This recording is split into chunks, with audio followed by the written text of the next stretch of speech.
Hello दोस्तों, UPSC के एपीएफओ exam जिसका रिजल्ट काफ़ी दिन पहले आ चुका है। दोस्तों अब उसके बाद क्या क्या प्रोसेस होता है, सारी बातों को हम इसमें समझेंगे। दोस्तों है क्या कि और उसके बाद हम इंटरव्यू का भी पूरा समझेंगे, इंटरव्यू में हम कैसे बेस्ट नंबर ला सकते हैं, क्योंकि अब जो लोग बचे हैं ना, क्योंकि जो पूरा का पूरा जो होता है ना, जो मार्जिन लेना है वो आप यहाँ ले सकते हो। ठीक है, क्योंकि जितने भी लोग कट ऑफ लिस्ट के ऊपर गए हैं ना, वो बहुत ही मार्जिन से हैं एक दूसरे से, लेकिन इंटरव्यू ही उनके बीच में दूरी बढ़ाएगा। तो दोस्तों है क्या कि जब सबसे पहले रिजल्ट आ जाता है, उसका डिटेल एप्लीकेशन फॉर्म आता है, लगभग ये 20 दिन के अंदर आ जाता है। ठीक है, तो आप लोग मान के चलिए कि इस वीक के अंदर, एक वीक में आ जाना चाहिए, क्योंकि अब समय हो चुका है तो आ जाना चाहिए। जो भी बातें मैं बोल रहा हूँ ये लगभग 90% है कि ऐसा ही होगा।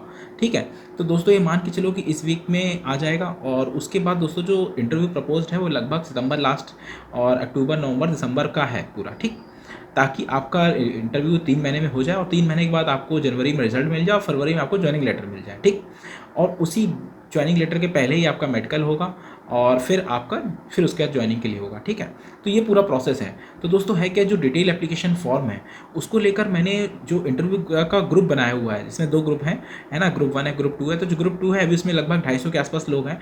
तो जो जितने भी लोग हैं, मैं आपसे ये कहूँगा कि आप लोग ग्रुप में ही ऐड हो जाइए और उसकी डिटेल भेज दीजिएगा, जिससे मैंने बुकलेट डाली है 1, 2 और 3। ठीक है, 1 और 2 बहुत इंपॉर्टेंट है और उसको अच्छे से समझना है। और फिर उसके बाद ही कहते हैं ना, डिटेल एप्लीकेशन फॉर्म फिर भरिएगा, है ना। और बिना उसके समझे इसलिए मत भरिएगा क्योंकि क्या हॉबी भरनी है ना, कैसे अपनी डिटेल भर डाली जाती है, ये सब समझना बहुत ज़रूरी है। क्योंकि है क्या दोस्तों कि अब समय जो होगा ना डिटेल एप्लीकेशन फॉर्म का, वो उसमें क्या होता है दोस्तों कि हम लोग के पास तो क्वालिफिकेशन बहुत है। जैसे अभी लोग लास्ट वीकेंड में वीडियो कॉन्फ्रेंसिंग करी सारे सिलेक्टेड लोगों ने, और जो ऑफिसर्स हैं उन्होंने, कि कैसे आपको इंटरव्यू देना है, क्या करना है। तो बहुत से ऐसे क्वेश्चन है, उसको लेकर मैं वीडियो का लिंक भी टेलीग्राम में अनलिस्टेड रहेगा, उन्हीं को दिखेगा भी जो लोग सिलेक्टेड हैं। ठीक है, वो मिल जाएगा, जिनको लोग जुड़ना है वो जुड़ जाएं, ताकि वीडियो का लिंक मिलता जाएगा, आप लोग छूट भी जाता है तो आप देख सकते हैं। ठीक है, तो दोस्तों है क्या कि जब आप डिटेल एप्लीकेशन फॉर्म भरते हैं ना, तो उस समय लगता है अरे मैंने बीएड भी किया है, मैंने एलएलबी भी किया है, मैंने ये किया है। तो दोस्तों है क्या कि भरते समय उतना ही भरिए जितना ज़रूरी है ना।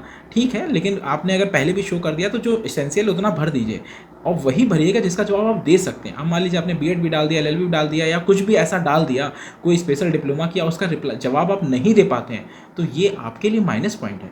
तो आप उतना करो जिस पे कमांड है, क्योंकि बहुत से लोग होते हैं जो बीटेक किए हैं, है ना, एमसीए किए हैं, तो उनसे उनसे उनसे रिलेटेड क्वेश्चन पूछे जाएंगे, बहुत बड़ी चांसेस है कि पूछे जाते हैं।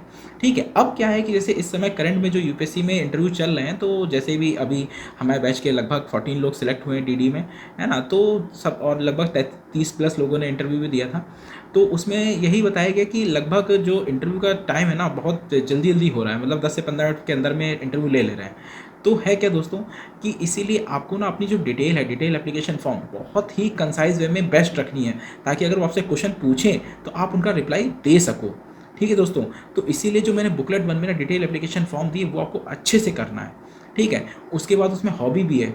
हॉबी वो रखिए जो आपको लगता है कि हाँ मैं उसका रिप्लाई दे सकता हूँ, और वो थोड़ा सा कहते हैं एक ब्रॉड पर्सपेक्टिव में है। ऐसा ना हो कि सिर्फ सेल्फ के लिए हो, नहीं, कुछ ऐसी जिसका आप रिप्लाई दे सको और जस्टिफाई भी कर सको, ताकि आपको क्लियर हो जाए, है ना।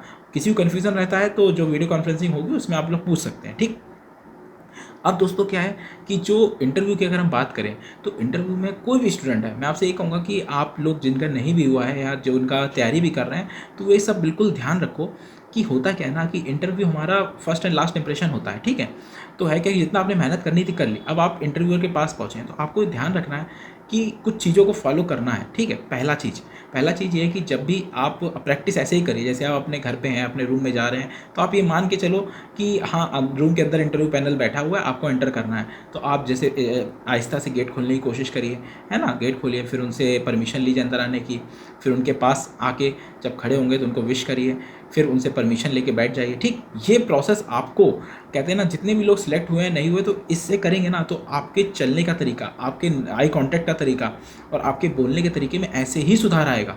ठीक है, वो बात अलग है, लास्ट टाइम में आप मॉक दे लीजिए, सब दे लीजिए, लेकिन प्रैक्टिस डेली करिए और इस तरह से रोज़ करिए कि आप ये समझिए कि आपने रूम में एंटर नहीं हो रहे हैं, आप इंटरव्यू पैनल के रूम में एंटर हो रहे हैं।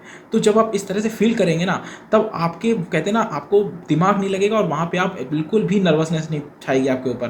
क्योंकि बहुत से लोग कहते हैं ना, जब इंटरव्यू कमरे के बाहर रेड लाइट जलना शुरू होती है ना, तब आप पसीने छूटने लगते हैं लोगों के कि पता नहीं क्या हो, और वही हड़बड़ाहट में आदमी गड़बड़ कर देता है। क्योंकि आपको मिलेंगे बहुत कम ही समय।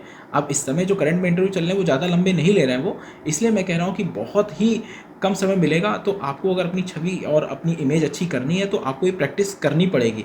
और मैं चौथी बात सबसे ज़रूरी है वो ये है कि आप सभी लोग, जितने भी लोग हैं, चाहे कोई भी हो, जिनका हुआ है नहीं हुआ है, सब लोग अपना एक इंट्रोडक्शन बेहतरीन इंग्लिश में अच्छे से, बिल्कुल नॉर्मल इंग्लिश, बहुत हाई फाई नहीं, नॉर्मल इंग्लिश में अच्छे से तैयार कर लो, ताकि कम से कम उसको जब बोलोगे ना डेली डेली, तो वो आपके बिल्कुल कहते हैं ना, बिल्कुल जहन में उतर जाएगी और बिल्कुल परफेक्टली आप जब बोलोगे ना तो लगेगा नहीं कि रटा रटाए बोल लो।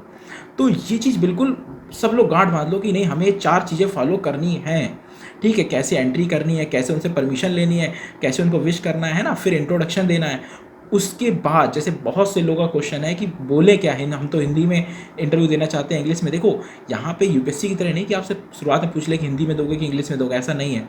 यहाँ कॉमन पैनल है, ठीक है। यहाँ पे आपको वो, आप उनसे परमिशन ही लोगे कि मैं हिंदी में ज़्यादा कंफर्ट हूँ। ऐसा नहीं है कि वो इंग्लिश बोल रहे हो और आप रिप्लाई हिंदी में दे रहे हो, फिर वो ना, कोई नहीं जानता कि मतलब कब किसी का ईगो हर्ट हो जाए, है ना। क्योंकि आपको कुछ समय मिला है, आपको बेस्ट देना है, तो आप ये चीज़ फॉलो करोगे ना तो वो आपके लिए ज़्यादा यूज़फुल है कि आपको पता है कि अब हमें इंटरव्यू देना है, तो आप इंट्रोडक्शन इंग्लिश में तैयार कर लो, फिर उनसे परमिशन लो कि मैं आई एम मोर कम्फर्ट इन हिंदी, या जो भी आपको लगता है, ठीक है। तो आपको फिर वो परमिशन दे देंगे, ऐसा नहीं कि नहीं देते, परमिशन दे देते हैं। तो उनको भी लगता है कि हाँ, बंदे में डिसेंट है और अच्छे वे में बात कर रहा है, बस। तो क्योंकि ये जो है ना टेस्ट, ये पर्सनालिटी का टेस्ट है।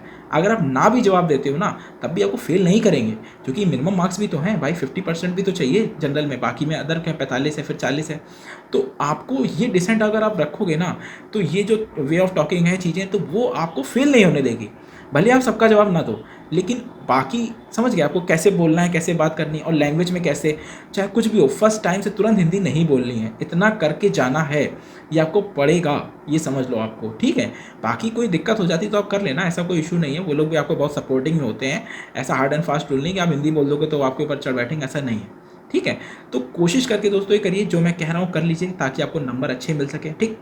उसके बाद दोस्तों क्या है कि जो डिटेल एप्लीकेशन फॉर्म में मैंने दिया हुआ है, क्योंकि इंटरव्यू में 3 चीज़ें होती हैं। एक तो वो डिटेल एप्लीकेशन फॉर्म से पूछेंगे, दूसरा करंट अफेयर्स के टॉपिक से पूछेंगे, तीसरा वो कुछ भी पूछ लेंगे, है ना। वो करंट में जो चल रहा होगा उनके उनके उस दिन सुबह शाम जो भी किस टाइप के क्वेश्चन है वो है, ठीक, या उन क्वेश्चन से जो निकलते हैं वो है। तो आप ये मान के चलो कि लगभग कम से कम 50% क्वेश्चन तो करंट और डेप्थ से पूछेंगे ना।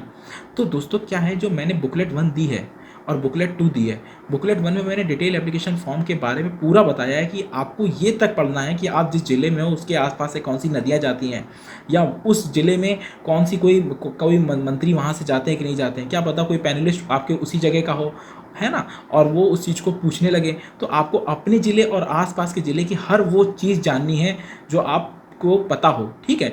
और मतलब जो फेमस भी हो सकती है, जैसे कुछ भी हो सकता है, लोग मोस्टली ऐसे पूछ लेते हैं क्या कोई ऐसी कोई फीमेल मंत्री है, या कोई नदी गई है, या कोई फेमस चीज़ है, ये सब चीज़ें, ठीक है। उसके बाद दोस्तों क्या है, जो बुकलेट 2 में हमने करंट अफेयर्स के इंपॉर्टेंट टॉपिक्स भी दे दिए हैं कि ये हैं। तो आपको दोस्तों क्या करना है, उन टॉपिक्स से 3-4 लाइनें बना लेनी है अपने से, गूगल सर्च करके कैसे भी, ताकि वो आपके जहन में बैठ जाएँ। समझ गए कि आपसे अगर वो पूछे तो आपको पता हो, आप एकदम से बिल्कुल कहते हैं ना, बिल्कुल शून्य ना हो जाओ, ठीक है। तो इस तरह दोस्तों क्या है कि ये 2 चीज़ें बहुत इंपॉर्टेंट है। और उसके बाद मैंने फिर ईपीएफओ के बारे में बेसिक पूरा बता रखा है पीडीएफ में कि क्या यूएन होता है और क्या पीएफ होता है, मतलब ये सारी चीज़ें हैं, ताकि आप क्वेश्चन उनसे जुड़ा भी पूछें तो आप बता सको। समझ रहे हैं, क्योंकि दोस्तों मैं इसलिए कह रहा हूँ कि ये जो लास्ट समय है ना, इसमें आप थोड़ा भी खींच ले गए ना, तो जो नीचे है ना वो ऊपर आ सकता है। समझ रहे हो, क्योंकि देखो सिलेक्शन उसी का होगा जो कट ऑफ से लगभग 5 से 10 नंबर, मतलब 10 नंबर कम से कम ऊपर होगा। तो अगर आप ज़्यादा ऊपर नहीं हैं तो आपको इंटरव्यू में नंबर खींचने पड़ेंगे। और मैं फिर कह रहा हूँ दोस्तों, जैसे कि वेटिंग लिस्ट आती है, जैसे अभी नए वाले बच्चों में भी आ रही वेटिंग लिस्ट, है ना, हमारे में 6 बार आई थी, उसके बाद अभी फिर से अभी नए वालों में भी आ रही है, तो आती है। लेकिन है क्या कि उसका रिस्क लेने से अच्छा है कम से कम, देखो जितने लोग इंटरव्यू सेलेक्ट हो गए, ये मान के चलो कि लगभग 50% तक, 3 गुने बुलाए हैं, लेकिन 50% तक लोग कभी ना कभी कॉल कर लिए जाते हैं 1-1.5 साल में, ठीक है। क्योंकि लोग अदर जॉब में सिलेक्ट होते जाते हैं, तो वो धीरे धीरे जाते रहते हैं। लेकिन आपको उस चीज़ों का वेट नहीं करना है, आपको अपना बेस्ट देना है। और दोस्तों वो बेस्ट तभी होगा जब आपकी पर्सनालिटी डेवलप होगी। और रही बात दोस्तों क्या है कि जैसे हम लोग ने जो ग्रुप बनाया हुआ है, उस ग्रुप में बाकायदा लगभग अभी 250 लोग हैं, दूसरे वाले ग्रुप में 300 से ज़्यादा लोग एक ग्रुप में नहीं रहेंगे, है ना, ताकि आप लोग को वैल्यूएबल डिस्कशन करिए, है ना। उसमें हम लोग ने लास्ट टाइम वीडियो कॉन्फ्रेंसिंग करी थी, अभी फिर करते रहेंगे टाइम टू टाइम, ताकि आपको बेटर मिलता रहे, ठीक है। तो दोस्तों आपको सिर्फ फोकस करना है, और उसके बाद दोस्तों अगर आपको लगता है मॉक देना है तो आप मॉक की प्रैक्टिस करिए, लेकिन जैसा मैंने कहा है, आप अपने कमरे में नहीं, आप ये समझिए कि आप इंटरव्यू पैनल के रूम में जा रहे हैं। तो इस तरह से आप धीरे धीरे करेंगे ना, तो आपको ये मान के चलिए कि बढ़िया हो जाएगा, समझ रहे हैं। तो दोस्तों जैसा बुकलेट दी है उसको पढ़िए और जुड़े रहिए, बाकी अपडेट मैं आपको देता रहूँगा। और एक बार इसकी डेट आ जाए फिर बाकी मिलते हैं दोस्तों, ठीक है दोस्तों, बेस्ट ऑफ लक, फिर मिलते हैं।